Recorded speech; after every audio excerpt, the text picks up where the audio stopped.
Okay, everybody, so we're getting to the raised beds finally. We're going to be putting this drip tape in a furrow after we cover cropped this last year, which has turned this dirt into a beautiful, crumbly, black gold clay to this. Ain't that bad. It's pretty good stuff.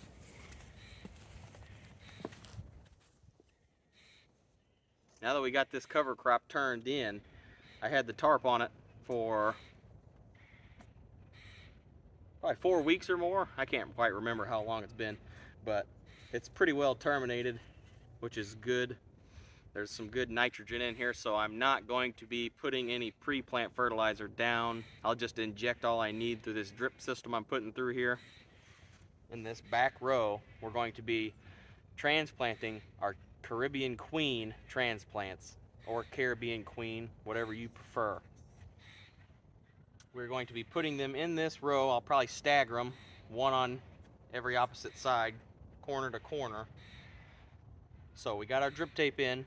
We're going to go ahead and close these furrows up and get our transplants in here, and we'll show you how we do that. Let's get this closed up, and then we're going to go ahead and flush the lines, close it up, and then we're going to go ahead and get our transplants ready to put in, and then we will talk about what we're going to do.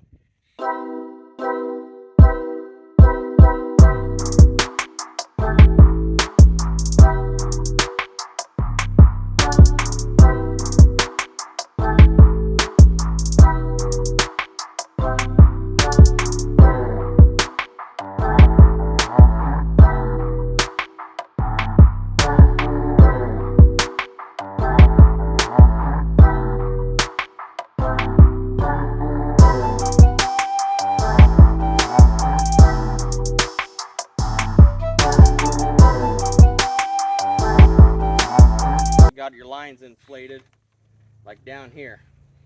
You want to check to see for leaks, and when you reuse drip tape, most of the time you're going to have leaks. So I got 2 spots that I see that are leaking, so I'm going to go ahead and patch those up. Okay, so this sometimes takes a little bit of finesse to do on the fly like this.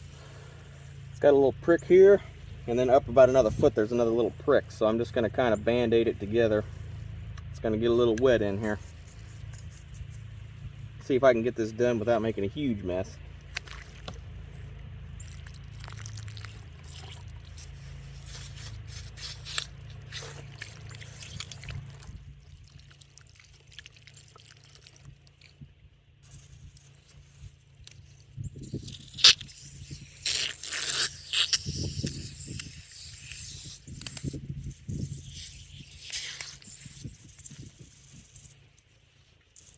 Okay, got that one done. Now we just got one more to do up here, and I don't think I see any more popping up, so that's good.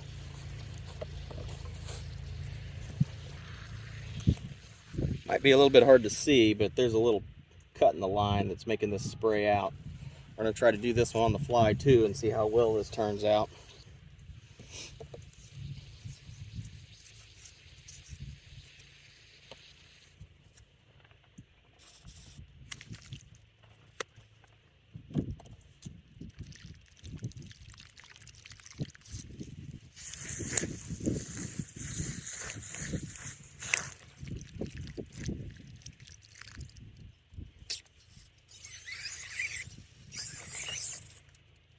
Okay, got those done.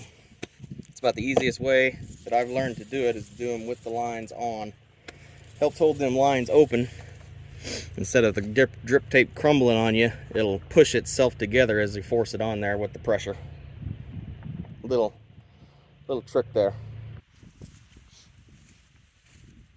Okay, now that we got all this set up and ready to go, we just got to cover it up while the lines are inflated. That's a big part of this. So let's go ahead and get that going.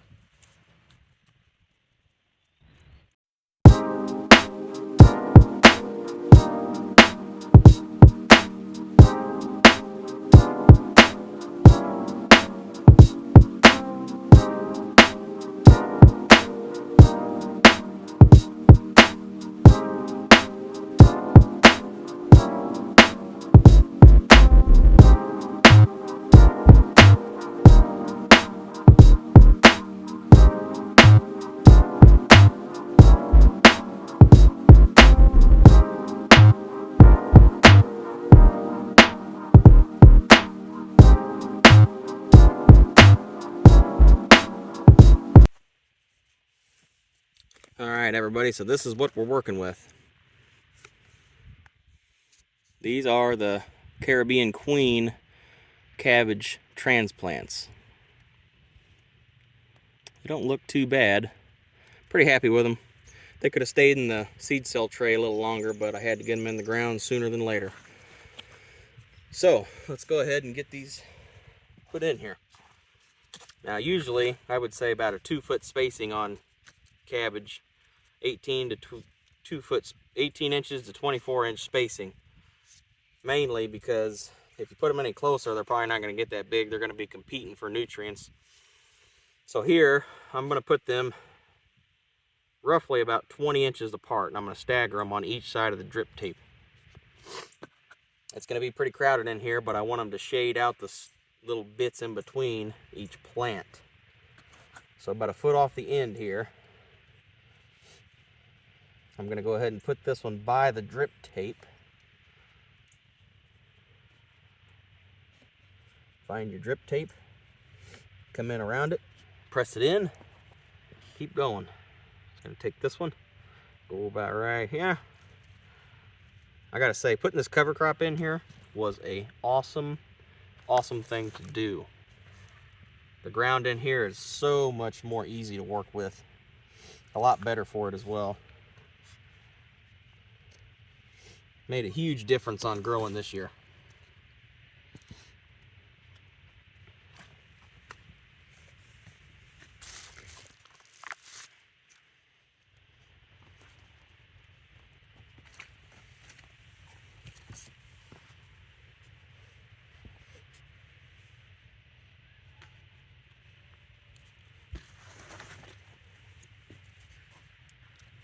Probably won't fit all these transplants in here, but I'm gonna try. If they're a little too close together, that'll be okay. We like personal sized cabbages. I don't really like them huge cabbages, but the smaller heads ain't too bad with me. And I'm probably gonna try to grow some more of these in the fall as well. So we'll see how they do.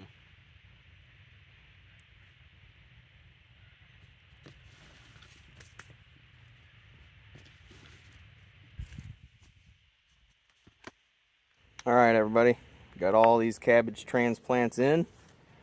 Not looking too bad. Got all these in. Now, on this other side, on that end, I'm going to be putting some collards. I'll probably do a double row of those, keep them about a foot apart. Try to choke them up a little bit, try to keep the production small. I don't really want the huge plants. I'm just fine with doing a bunch of small ones in here.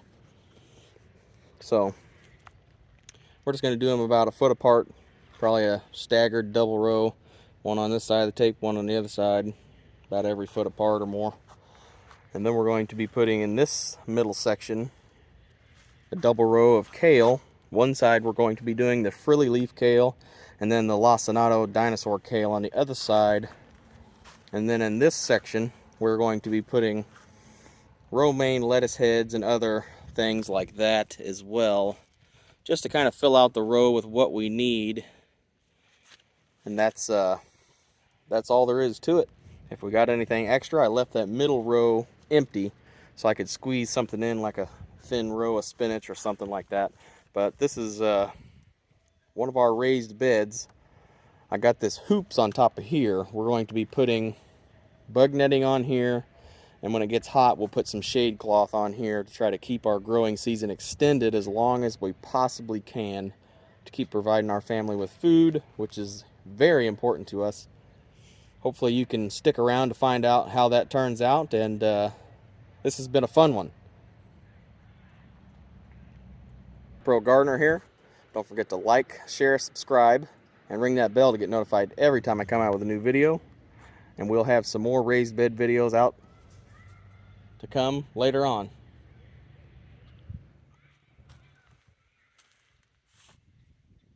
Now for an update on our other raised bed that we have. Our peas are coming in nicely, that we direct sown in here. They're coming in very nicely. Row here, and then a row over there as well. Then we got all this celery in between, and then some parade scallion onions in there just as extras. And these are all red radishes and 2 Chinese red meat radishes in there just as a see how they do. We loaded this up as much as we could because we did a cover crop in here last year, which there's plenty of nitrogen in for all of these plants at the beginning. We are going to be feeding through this drip system more food for these plants, but for a while there's plenty of nitrogen all for them in here. The peas fix their own nitrogen as well, so we're also going to put a little trellis system up here, so stay tuned for that in another video. Now on to the next raised bed. We have these Tom multiplying onions. So I'll pop up a picture of what they look like. These multiplying onions come in a cluster of, looks like 15 to 20. And you break them apart. You put them in one, break them apart, put one in each little spot about 6 or more inches apart, and they multiply. And you can break them apart and save the bulbs for next year to grow, or you can break them apart and replant them depending on your zone. My zone, 6B, we have to store them in the shed. We have to harvest the bulbs in the fall, eat what we want, keep the others for our seed stock for next year. So hopefully all these make plenty of onions for us so we don't ever have to buy onion seeds again. They're roughly about the size of a quarter or less, depending on how you grow them. I got them packed in kind of tight because I don't know which ones are all going to make it. Some of them looked a little rough, but there's plenty there to create a seed stock for next year, even if we don't eat any this year. So that's just what we're trying to do here. Let's go check out the herb box to see how that's doing.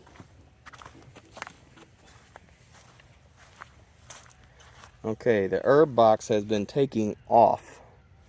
This is tarragon. I chopped some of that back, it was getting so bad. Don't really, haven't really had a use for that tarragon just yet, but some of it got a little bent over, and I went ahead and chopped it back because it's been putting out roots throughout this whole box. But the thyme has come back very thick. And these garlic chives right here, these came back from last year as well. And that Italian parsley I just put in, and I put some dill in the corner here as well, but this basil from last year seeded itself, so that's definitely coming up at some point. It's just got to take off. But you can just smell all these herbs when you walk up to it, which is pretty cool. The herb box is doing great.